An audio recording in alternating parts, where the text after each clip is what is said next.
तो अभी आपने देखी 25 बड़ी खबरें। अब आपको दिखाते हैं खबरें विस्तार से। आपके लिए खबरों की प्लेट तैयार है। तो चलिए लंच टाइम की शुरुआत करते हैं और सबसे पहले बात होगी यहाँ पर ट्रेंडिंग न्यूज़ की।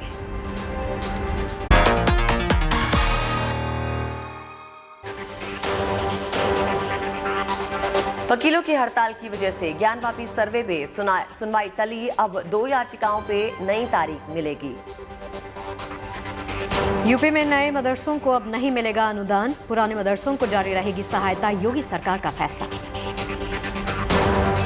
पंजाब में सरकार के खिलाफ किसानों का प्रदर्शन, एमएसपी और दूसरी मांगों को लेकर डटे 23 किसान संगठन। 2 करोड़ के सोने से सजेगा शिरडी के साईं बाबा का सिंहासन, साईं भक्त ने चढ़ाई 4 किलो सोने की पत्नी। 75वें कैन फिल्म फेस्टिवल में भारत को मिला कंट्री ऑफ ऑनर का सम्मान। ज्यूरी मेंबर के तौर पर दीपिका पादुकोण का दिखा जलवा। और चलिए लंच टाइम की शुरुआत करते हैं सितारों की उस महफिल के साथ जिसमें हिंदुस्तान चमक रहा है। जी हाँ, बात कर रहे हैं कान फिल्म फेस्टिवल की। फ्रांस में कान फिल्म फेस्टिवल की शुरुआत हो गई है। भारत को इस बार इस समारोह में खास सम्मान दिया गया है। तमाम तस्वीरें इस बात का सबूत हैं।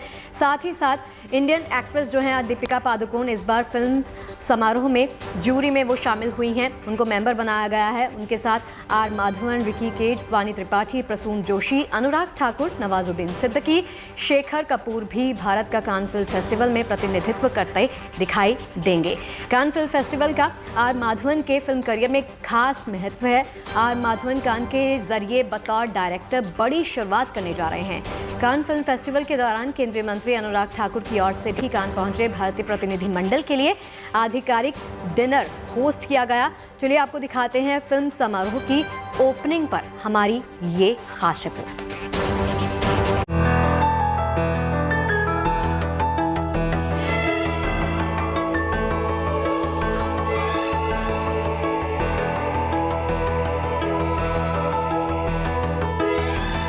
पचहत्तरवें कान फिल्म समारोह का शानदार आगाज हो गया है। फ्रांस में हो रहे इस मशहूर फिल्म समारोह में दुनिया भर के फिल्मी सितारों की महफिल सज गई है। कल शाम मैजेस्टिक बीच पर ग्रैंड थिएटर ल्यूमरी में फिल्म समारोह की ओपनिंग के मौके पर रेड कारपेट पर एक एक करके सितारे उतरे तो उनका जोरदार स्वागत किया गया। सूचना और प्रसारण मंत्री अनुराग ठाकुर की अगुवाई में पहुंचे भारत के दल का कान फिल्म फेस्टिवल में शानदार तरीके से रेड कारपेट वेलकम किया गया। दुनिया का ये सबसे मशहूर फिल्म समारोह इस बार भारत के लिए खास है, क्योंकि इस साल भारत पहली बार कंट्री ऑफ ऑनर के रूप में फेस्टिवल में हिस्सा ले रहा है। यानी इस बार फेस्टिवल में फोकस भारत पर है और यहाँ भारतीय सिनेमा को सेलिब्रेट किया जा रहा है।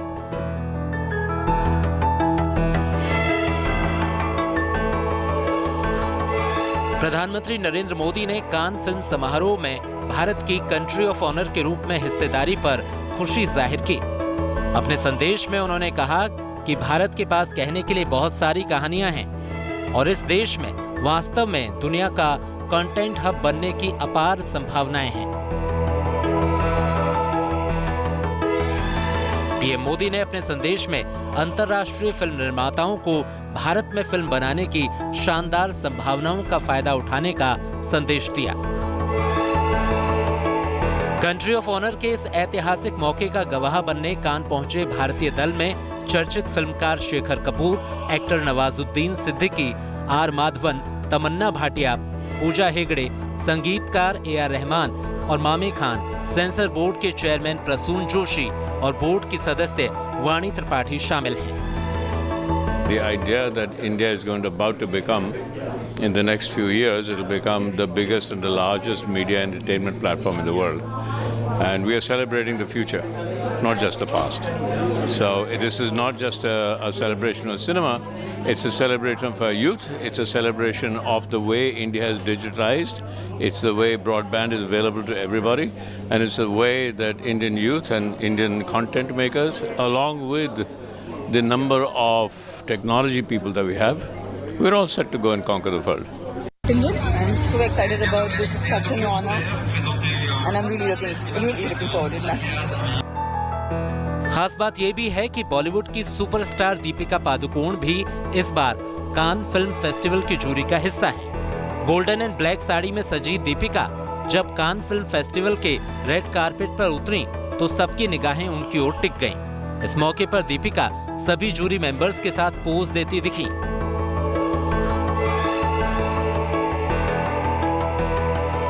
कान फिल्म फेस्टिवल में 19 मई को भारतीय एक्टर प्रोड्यूसर आर माधवन की फिल्म रॉकेटरी दिखाई जाएगी, जबकि संगीतकार AR रहमान की पहली निर्देशित फिल्म ले मस्क का भी यहां प्रीमियर किया जाएगा। मशहूर भारतीय फिल्मकार सत्यजीत रे की फिल्म प्रतिद्वंदी का शो कान के क्लासिक सेक्शन में होगा। इस साल सत्यजीत रे की जन्म शताब्दी मनाई जा रही है। कान फिल्म फेस्टिवल 28 मई तक चलेगा। भारत पर केंद्रित होने के कारण इस दरमियान यहां भारतीय सिनेमा के तमाम पहलुओं को पेश किया जाएगा, ताकि विश्व के सबसे बड़े फिल्म निर्माता देश भारत की इस क्षेत्र में बहुमुखी विविधता से दुनिया को रूबरू होने का मौका मिले। Bureau report, good news today. Cannes film festival के बाद अब बात शिरडी वाले साईं बाबा की, जो सबकी झोली भरते हैं, सबका बेड़ा पार लगाते हैं। उनके दरबार में आकर सबकी मुरादें पूरी होती हैं। एक तरफ साईं सब पर अपनी कृपा बरसाते हैं, तो दूसरी तरफ साईं के लाखों करोड़ों भक्त भी दिल खोलकर दान देते हैं। अब एक भक्त ने साईं बाबा को 4 किलो सोने का दान दिया है। क्या है इस दान की खासियत, देखिए इस रिपोर्ट में।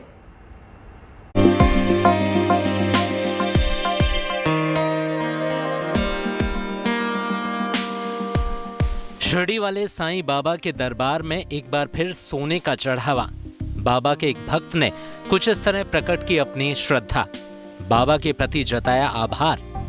साईं बाबा का सिंहासन सोने की शानदार पट्टी से सजाया गया। हैदराबाद के एक भक्त ने बाबा के सिंहासन की सजावट के लिए सोने की नक्काशीदार पट्टी भेंट की है। सोने की इस अनोखी पट्टी का वजन 4 किलोग्राम से ज्यादा है और इसकी कीमत 2 करोड़ रुपए है। यहाँ पे वो सोने की पट्टी देने का जो प्रोसेस था वो कंप्लीट किया था, लेकिन बीच में कोविड की वजह से वो प्रत्यक्ष रूप से वो सोने की पट्टी साईं बाबा को अर्पित नहीं कर पाए। लेकिन अभी 2 दिनों पहले वो उन्होंने खुद आकर ये सोने की पट्टी साईं बाबा के चरणों में अर्पित की। खास बात यह है कि साईं बाबा के सिंहासन के निचले हिस्से में लगाई गई इस सोने की पट्टी को जरूरत पड़ने पर हटाया जा सकता है। साईं बाबा के स्नान और सिंहासन की सफाई के दौरान इस पट्टी को हटाया जा सकता है और फिर से लगाया जा सकता है। हाथी और मोर की नक्काशी वाली सोने की ये पट्टी अब साईं बाबा के सिंहासन की शोभा बढ़ा रही है। साईं बाबा के दरबार में हर साल ऐसे कितने ही दानवीर दूर दूर से आते हैं और लाखों करोड़ों का चढ़ावा चढ़ाते हैं। वो ऐसे चढ़ावों और तोहफों के जरिए बाबा के प्रति अपना प्रेम और आभार जाहिर करते हैं। 2007 में एक भक्त ने साईं बाबा को 94 किलो के सोने का सिंहासन अर्पित किया था। इससे पहले 2013 और 2016 में भक्त बाबा को लाखों के सोने के मुकुट भेंट कर चुके हैं। 2012 में एक भक्त ने 3 किलो सोने की 2 थाली बाबा के लिए भेंट की थी, जिसकी कीमत करीब 63 लाख रुपए थी। 2012 में ही एक भक्त ने साईं बाबा को 1.5 किलो की सोने की घंटी चढ़ाई, तो एक भक्त ने 900 ग्राम का सोने का बर्तन चढ़ाया। 2013 में एक भक्त ने साईं के चरणों में 1 किलो शुद्ध सोने का लोटा अर्पित किया था, जिसकी कीमत 32 लाख रुपए बताई गई। 2019 में एक भक्त ने बाबा को करीब 290 ग्राम सोने से मढ़ा हुआ शंख अर्पित किया था, जिसकी कीमत 15 लाख रुपए आंकी गई।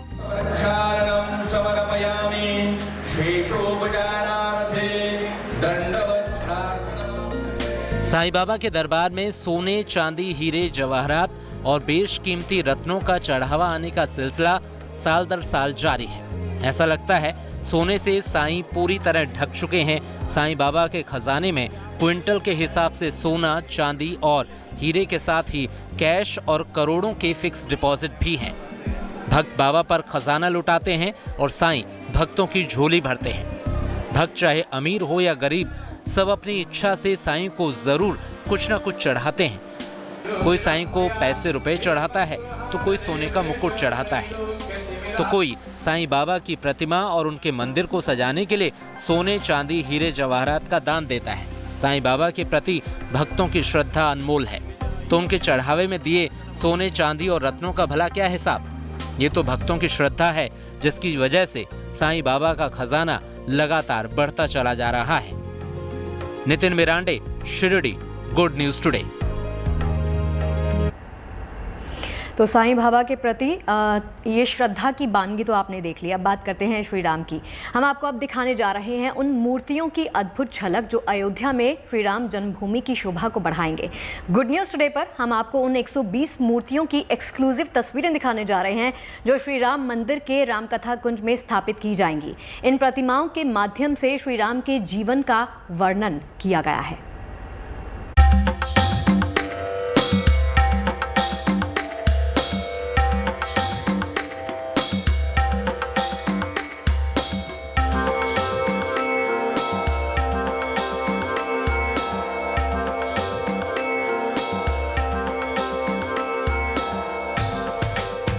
भव्य, अद्भुत, अनुपम, ये महज मूर्तियां नहीं, प्रभु श्री राम के जीवन से जुड़े प्रसंगों का सजीव चित्रण है।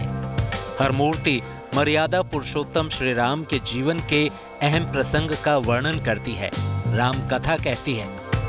इन 120 सुंदर प्रतिमाओं को श्री राम जन्मभूमि के राम कथा कुंज में स्थापित किया जाएगा। इन प्रतिमाओं को लंबे वक्त से तराशा जा रहा था। पिछले 8 साल से अयोध्या के श्री राम कारसेवकपुरम में असम से आए मूर्तिकार इन प्रतिमाओं पर काम कर रहे थे। अब इनकी मेहनत रंग लाई और ये मूर्तियां वजूद में आई। गुड न्यूज टुडे पर पहली बार आप इन मूर्तियों की एक्सक्लूसिव तस्वीरें देख रहे हैं। दशरथ का पुत्र जब नहीं होते थे तो ये यज्ञ कर रहे थे मुखुरा में, तो यही है चारों पुत्रों मन खीर उठ दिए थे और इसके बाद तीनों रानी को खिलाए। तीनों रानी को खिलाने के बाद ये 4 पुत्र हुए थे। अभी इन प्रतिमाओं पर काफी काम किया जाना बाकी है। इन पर रंग रोगन किया जाएगा, इनकी साज सज्जा की जाएगी, इन पर चौपाइयां अंकित की जाएंगी ताकि ये राम कथा कुंज की शोभा बढ़ा सकें। श्री राम के दर्शन को आने वाले भक्तों के सामने प्रभु श्री राम के जीवन की अनुपम झांकी प्रस्तुत कर सकें। अभी इन मूर्तियों का इसको रंग भरा जाएगा। रामचरितमानस में तुलसीदास जी ने किस प्रसंग के लिए कौन चौपाई लिखी है, वो चौपाई लिखी जाएगी। चौपाई के अनुसार पीछे बैकड्रॉप की पेंटिंग की जाएगी। धूप से बचाव के लिए उसको चारों तरफ ग्लास से कवर किया जाएगा। रात्रि में प्रकाशित हो इसलिए प्रकाश की व्यवस्था की जाएगी, तब पूरा होगा। ये मूर्तियां सीमेंट, सरिया और कंक्रीट के मिश्रण से बनाई गई हैं। इनके जरिए श्री राम के जीवन को दर्शाया गया है। इन प्रतिमाओं के माध्यम से महाराज दशरथ के पुत्रेष्टि यज्ञ से लेकर श्री राम, लक्ष्मण, भरत, शत्रुघ्न के जन्म, शिक्षा, वनगमन, सुपर्णखा संवाद, श्री राम रावण युद्ध समेत श्री राम के जीवन से जुड़े तमाम प्रमुख प्रसंगों को प्रस्तुत किया गया है। देखिए, ये राम कथा कुंज की परिकल्पना है भगवान राम के जीवन चरित्र को जो रामायण काल में प्रदर्शित की गई है। रामचरितमानस के अनुसार, वाल्मीकि रामायण के अनुसार उन सारे प्रसंगों को यहाँ पर चित्रित किया गया है। यहाँ पर जो हमारे मूर्तिकार हैं रंजीत मंडल और उनके पिताजी, वो दोनों लोग जो है इसमें बड़ी कुशलता से लगे हुए हैं और काफी वर्षों से लगे हैं। 120 प्रसंगों के माध्यम से इन चित्रों को रामकथा कुंज में स्थापित किया जाएगा। ये अद्भुत मूर्तियां श्री राम जन्मभूमि के राम कथा कुंज की शोभा बढ़ाएंगी। इनके दर्शन कर यहाँ आने वाले श्रद्धालु श्री राम की अद्भुत मूर्त मन में बसाकर लौटेंगे। राम भक्तों के लिए भला इससे बड़ा उपहार, इससे बड़ी सौगात और क्या होगी।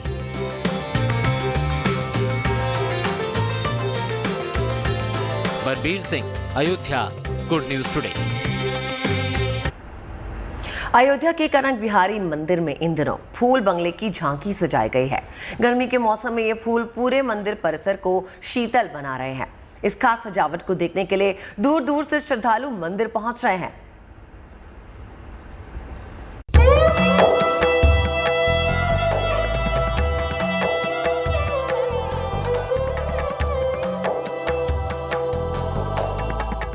से सजा प्रभु श्री राम का दरबार। मंदिर में खुशबू के साथ बिखरी शीतलता। सूरज के तेवर से आसमान से आग बरस रही है, लेकिन अयोध्या के सीताराम कनक बिहारी मंदिर में हर तरफ मनमोहक फूलों की ठंडक है। रंग बिरंगे फूलों की सजावट से पूरे मंदिर परिसर की रौनक बढ़ गई है। भगवान के दर्शन के लिए मंदिर पहुंच रहे भक्तों को फूल बंगले की ये झांकी बेहद पसंद आ रही है। इसका ये है कि जो है यहाँ पे गर्मी बहुत ज़्यादा पड़ रही है, तो इसलिए तरह तरह के फूलों का जो है प्रयोग किया गया है कि भगवान को ठंडक मिले और उन्हें आराम से जो है गर्मी में। हमारे सबको सुख देने वाले हैं। राम जी की एक झलक मात्र पा जाने से न गर्मी की महसूस होती है, न सर्दी महसूस होती है, कुछ भी महसूस नहीं होता है। ये राम जी की बहुत बड़ी कृपा है। आज देखिए फूल बंगला आप सभी के सामने हुआ है। फूल अपने आप में शीतल है, और भगवान को सजाया गया है कि भगवान पूरे एकदम शीतलता में महसूस है। और सुगंधी बेला, रजनी, गेंदा सबकी सुगंध जो है प्रभु को आज मिल रही है। उस सुगंध से गर्मी तो कहीं कोसों दूर है। कनक बिहारी मंदिर में पिछले 10 वर्षों से हर साल फूल बंगले की झांकी सजाई जाती है। इस सजावट में गेंदा, गुलाब, बेला समेत तमाम वैरायटी के फूल इस्तेमाल किए जाते हैं। सजावट को और खास बनाने के लिए कोलकाता, वृंदावन और थाईलैंड से भी फूल मंगाए गए हैं। हमारे राम जी की इच्छा से और राम जी के लिए ही हम लोग ग्रीष्म काल में, गर्मी की ऋतु में हमारे ठाकुर जी को प्रसन्नता कैसे हो, उस प्रसन्नता हेतु हमारी प्रथा है कि भगवान को फूल बंगला में बिठाना चाहिए, ठाकुर जी को सुंदर सजाना चाहिए। उसी भावना से हम अपने राम जी के लिए, कनक भवन बिहारी के लिए, जन्मभूमि के लिए, हनुमानगढ़ी के लिए, सरजू जी का भी आज फूल बंगला के लिए एक विचार करते हैं कि हमसे कर्म से, वचन से, मन से अपने ठाकुर जी की सेवा कैसे हो। रात के वक्त रोशनी से नहाए मंदिर की खूबसूरती और बढ़ जाती है। कनक बिहारी मंदिर की सजावट को देखने दूर दूर से भक्त यहाँ आ रहे हैं। भगवान के आशीर्वाद के साथ मंदिर का यह अद्भुत नजारा भक्तों के लिए दोहरी सौगात है। Bureau report, good news today.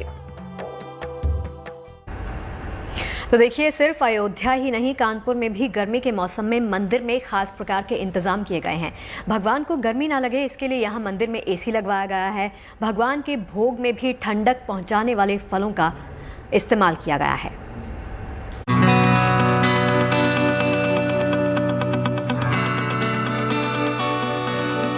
देश के कई राज्य इन दिनों भीषण गर्मी की मार से बेहाल हैं, जिनमें उत्तर प्रदेश भी शामिल है, जिसके कई शहरों में पारा 45 डिग्री के पार जा चुका है।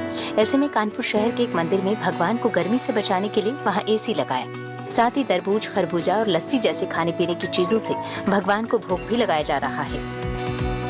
टेम्परेचर 48-49 तक पहुँच गया है। इसी को ध्यान में रखते हुए हमने मंदिर में भी पंखे, एसी और भगवान को भोग के रूप में जो है ठंडी चीज़ों का जो है प्रसाद आज लगाया है, जैसे बेल का रस और खरबूजा। इतना ही नहीं, गर्मी से जल्द छुटकारा पाने के लिए कानपुर के इस मंदिर में विशेष पूजा होती है, जिसमें बुजुर्ग, महिलाएं और बच्चे सभी शामिल होते हैं। कुछ रोज पहले कुछ ऐसी तस्वीर मथुरा से भी सामने आई थी। और अब आज चार धाम यात्रा की, जो अगले महीने के अंत में शुरू होगी।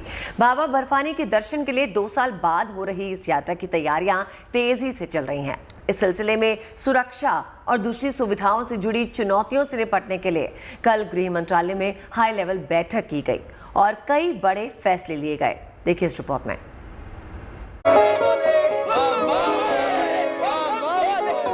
यात्रा के दौरान सुरक्षा सुनिश्चित, साथ ही ये भी सुनिश्चित करने के लिए कहा गया है कि किसी भी तरह से सीमा पार से घुसपैठ न हो और प्रदेश में शांति बनी रहे।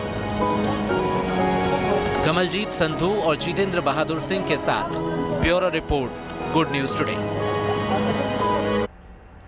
तो अमरनाथ यात्रा को जाहिर सी बात है कि और भी सुविधाजनक बनाने के लिए, आरामदायक बनाने के लिए तमाम तरह के इंतजाम जो हैं वो किए जा चुके हैं। और चलिए बात करते हैं क्रिकेटर की, यानी शिखर धवन की, जिन्होंने क्रिकेट के मैदान में अपना जलवा आपको कई बार दिखाया है, लेकिन अब कुछ नया करने जा रहे हैं। जी हाँ, एक्टिंग में अपना हाथ आजमाने जा रहे हैं। फिल्मी पर्दे पर शिखर के दस्तक देने की तैयारी जो है वो हो चुकी है, चर्चा जोरों पर है और साथ ही साथ बताया जा रहा है कि इनकी जो फिल्म आने वाली है जिसमें ये डेब्यू करने वाले हैं उसकी शूटिंग पूरी हो चुकी है।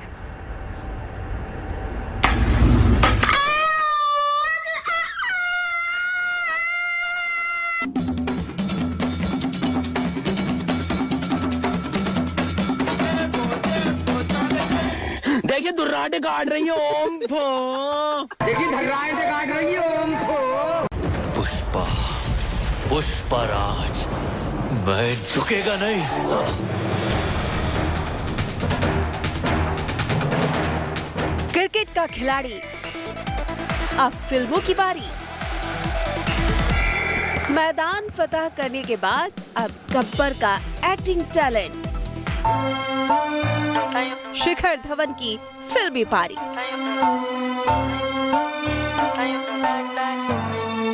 जी हाँ, बिल्कुल सही सुना आपने। अपनी जबरदस्त बल्लेबाजी से दुनिया भर में क्रिकेट प्रेमियों का दिल जीतने के बाद क्रिकेटर शिखर धवन अब एक्टिंग की दुनिया में कदम रखने जा रहे हैं। रिपोर्ट्स की मानी जाए तो शिखर धवन जल्द ही बॉलीवुड में अपनी एक्टिंग का दम दिखाते नजर आएंगे। भुजाओं में नहीं, विश्वास में होता। कहा तो ये भी जा रहा है कि शिखर धवन ने एक बड़ी फिल्म की शूटिंग पूरी कर ली है। हालांकि अभी इस फिल्म से जुड़ी डिटेल सामने नहीं आई है।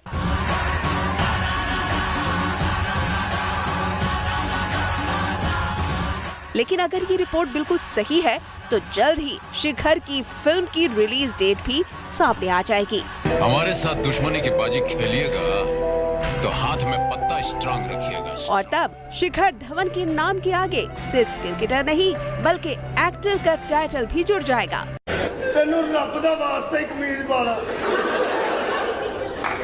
तेनू देख के मैनू अपनी दादी याद आउंदी। वैसे हम आपको बता दें कि शिखर का एक्टिंग टैलेंट उनके फैंस आए दिन सोशल मीडिया पर देखते ही रहते हैं और शिखर भी अपनी मस्ती भरी वीडियो से फैंस का मनोरंजन करते रहते हैं। सब्जी बनाने नहीं बनेगी सब्जी, पोहे बनेंगे। क्या बनेंगे? पोहे। पोहे निकाल। ऐसे में हम उम्मीद यही करते हैं कि जल्द ही इस सस्पेंस से पर्दा उठे और अगर ये रिपोर्ट सही है तो शिखर अपने चाहने वालों को अपनी एक्टिंग का टैलेंट बड़े पर्दे पर दिखाएंगे। पुष्पा, पुष्पराज, जिससे क्रिकेट के मैदान के साथ साथ फिल्मी पर्दे पर भी फैंस का मनोरंजन हो सकेगा। Entertainment desk, good news today. अच्छे ने अच्छा और बुरे ने बुरा कहा मुझे, क्योंकि जिसको जितनी जरूरत थी उसने उतना ही पहचाना हमें।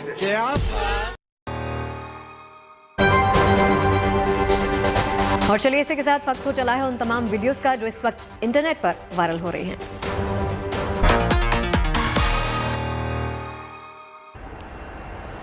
सोशल मीडिया में वायरल हो रहा ये वीडियो लोगों को खूब गुदगुदा रहा है। रैपर जैसे मॉडल कैट वॉक कर रही हो, ठीक उसी तर्ज पर ये मासूम कैट वॉक करती नजर आई। बच्ची का ये निराला अंदाज सोशल मीडिया में बहुत वायरल हो रहा है।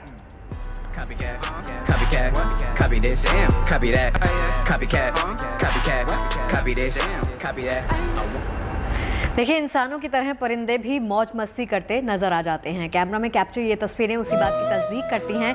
परिंदों का ये जोड़ा पानी पर अटखेलियां करता हुआ नजर आया। तस्वीरें देखकर ऐसा लग रहा है मानो ये पानी पर रेसिंग कर रहे हैं। अद्भुत कदम ताल के साथ पानी पर दौड़ लगाते परिंदों का ये वीडियो लोगों के बीच में खूब शेयर किया जा रहा है और लाइक भी किया जा रहा है।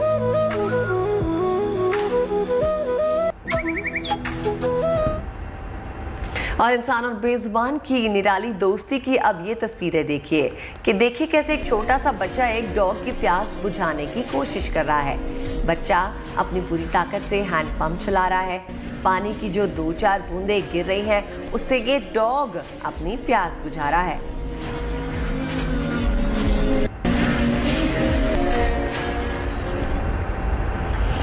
क्या ईर्ष्या का भाव सिर्फ इंसानों में होता है। अगर आप ऐसा सोच रहे हैं तो इस तस्वीर पर जरा गौर फरमाइए। देखिए कैसे ये डॉगी इस छोटे से पपी को अपने मालिक के पास से उठाकर सीधे डस्टबिन में डाल देता है और खुद उसकी जगह पर जाकर सो जाता है। दरअसल इस डॉगी को ये नागवार गुजरा कि कोई उसकी जगह ले ले, लिहाजा इस डॉगी ने पपी को सीधे उठाकर डस्टबिन में ही डाल दिया।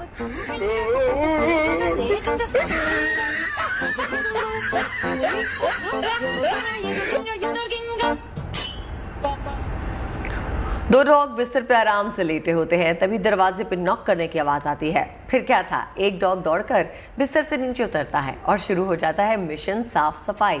देखिए कैसे ये डॉग जमीन पे बिखरे कचरे को तेजी से हटाता है और फिर जब साफ सफाई पूरी हो जाती है तो ये डॉग दरवाजा खोल देता है।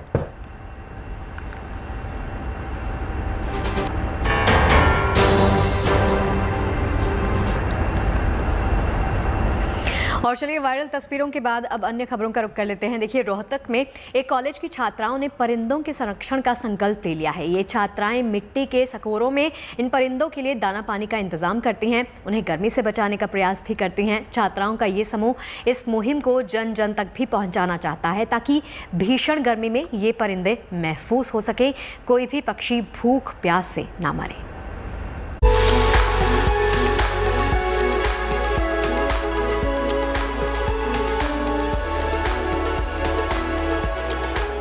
अपनी प्यास तो कोई भी बुझा सकता है, इंसान वो है जो दूसरों की सोचे। रोहतक की ये छात्राएं परिंदों की प्यास बुझाने का इंतजाम कर रही हैं। उन्हें भीषण गर्मी के प्रकोप से बचाने की कोशिश कर रही हैं। हम मनुष्य हैं, वो तो बोलकर बता सकते हैं कि हमें किस चीज़ की ज़रूरत होती है, और पक्षी जो है वो बोल के बेजुबान होते हैं, तो वो अपनी फीलिंग्स बता नहीं सकते। अगर उनको प्यास लगी है, अगर उनको भूख लगी है, तो वो डिस्क्राइब मतलब बता नहीं सकते हमें। तो उनके लिए अलग अलग जगह पे सकोरे रखे गए हैं। ये छात्राएं नियमित तौर पर परिंदों के लिए दाना पानी का इंतजाम करती हैं। इन्हें बड़ी तादाद में सहयोग भी मिल रहा है। अब ये छात्राएं चाहती हैं कि समाज में चलन बढ़े, हर कोई इन परिंदों के बारे में सोचे, उन्हें गर्मी से बचाने का प्रयास करे ताकि पर्यावरण और पंछियों के संरक्षण में इंसान की भागीदारी बढ़े और ये दुनिया और खूबसूरत बने। Surendra Singh, Rohtak, good news today.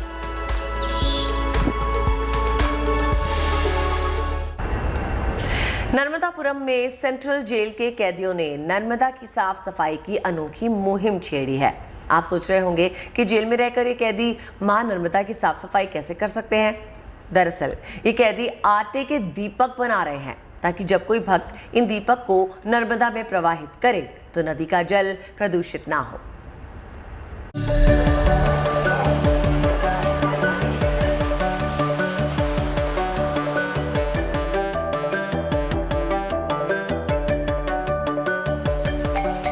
आटे की छोटी छोटी लोई बनाकर उन्हें हथेली से रगड़कर ये कैदी समाज में नई रोशनी लाना चाहते हैं।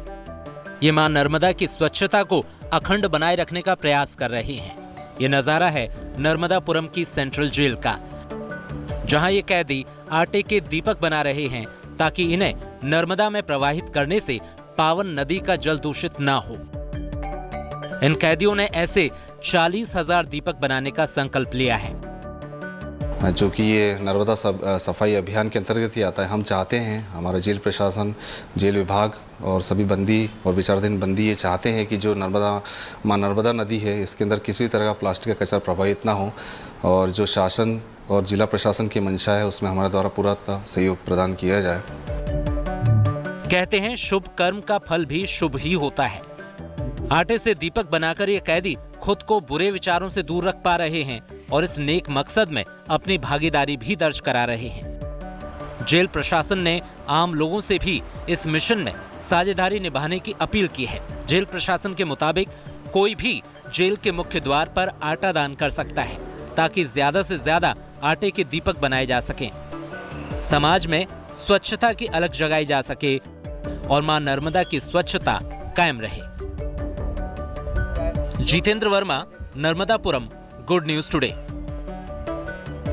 चलिए बात कर लेते हैं। देखिए मुंबई सेंट्रल रेलवे स्टेशन पर मुंबई राजधानी एक्सप्रेस की 50वीं वर्षगांठ मनाई गई। इस मौके पर ट्रेन को फूलों के साथ सजाया गया, बाकायदा केक काटा गया और पोस्टल स्टैम्प भी जारी किया गया। मुसाफिरों को वक्त पर मंजिल तक पहुंचाने के साथ ही इस ट्रेन सेवा ने कई मिसाल भी अपने साथ कायम की हैं, खास पहचान भी हासिल की है।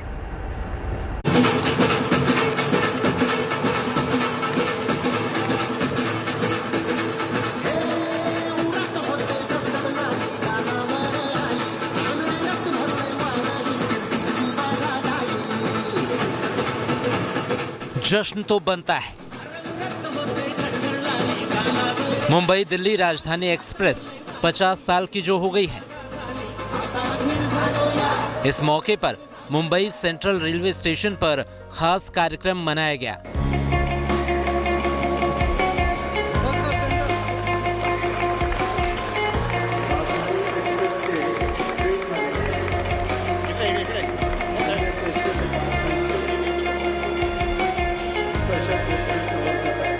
राजधानी एक्सप्रेस को फूलों से सजाया गया, बाकायदा केक काटा गया। भारतीय रेलवे ने 16 मई 1972 को इस ट्रेन सेवा का शुभारंभ किया था। तब से राजधानी एक्सप्रेस मुसाफिरों की पहली पसंद बनी हुई है। जो लोग रेल यात्रा करना पसंद करते हैं वो जरूर राजधानी ट्रेन में जाना पसंद करते हैं, क्योंकि जिस तरीके से राजधानी ने लोगों को अपनी मंजिलों तक पहुंचा है, वैसे बहुत कम ट्रेन होती हैं जो समय के चपल होती हैं और समय पे अपने यात्रियों को अपने डेस्टिनेशन तक पहुंचाती है। 50 साल पूरे हुए हैं। देखिए किस तरीके से जो है वो बोर्ड पे भी 50 ग्लोरियस ईयर का बोर्ड लगाया गया है। मुंबई से न्यू दिल्ली, न्यू दिल्ली से मुंबई। इस ट्रेन ने 50 साल लगातार लोगों को और यात्रियों को पहुंचाया है और इसी की वजह से आज धूमधाम से जो है वो 50 साल मनाए जा रहे हैं। केक काटा गया बाकायदा। केक काटने के बाद जो है ये सजावट आप देखिए फूलों से सजाया गया है। मुसाफिर भी इस खास सेलिब्रेशन में शरीक हुए। यकीनन ये भारतीय रेल के लिए यादगार लम्हा है। लिहाजा मुंबई राजधानी एक्सप्रेस के 50 साल पूरा करने के अवसर पर एक पोस्टल स्टैंप भी लॉन्च किया गया। जो भारतीय रेल है, जो भारतीय रेल की जो मेमोरी है, जो राजधानी एक्सप्रेस ट्रेन है, ये हर एक भारतीय के लाइफ का एक अहम हिस्सा है। तो इसके इस जन्मदिन को हमने सेलिब्रेट किया, 50वीं वर्षगांठ को सेलिब्रेट किया।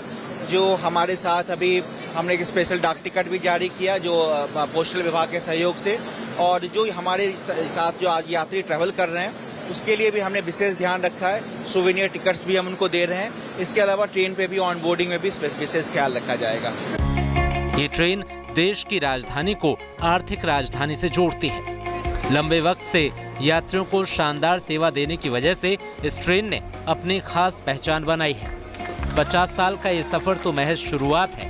अभी इस ट्रेन सेवा ने कई कीर्तिमान गढ़ने हैं। पारस दामा, मुंबई, गुड न्यूज टुडे। तो पहुंच गए हैं लंच टाइम के आखिरी पड़ाव में, जहां हम आपको दिखाते हैं किसी महान व्यक्ति के विचार। आइए देखते हैं आज का विचार।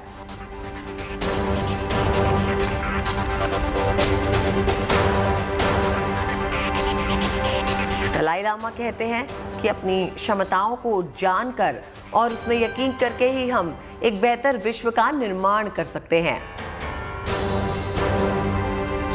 उम्मीद करते हैं लंच टाइम की खबरों से आपको पेट भर जानकारियां मिल गई होंगी। और चलिए इस वादे के साथ छोड़ जाते हैं कि अब मुलाकात होगी कल हम दोनों के साथ। अपना बहुत ख्याल रखिए और देखते रहिए गुड न्यूज टुडे। नमस्कार।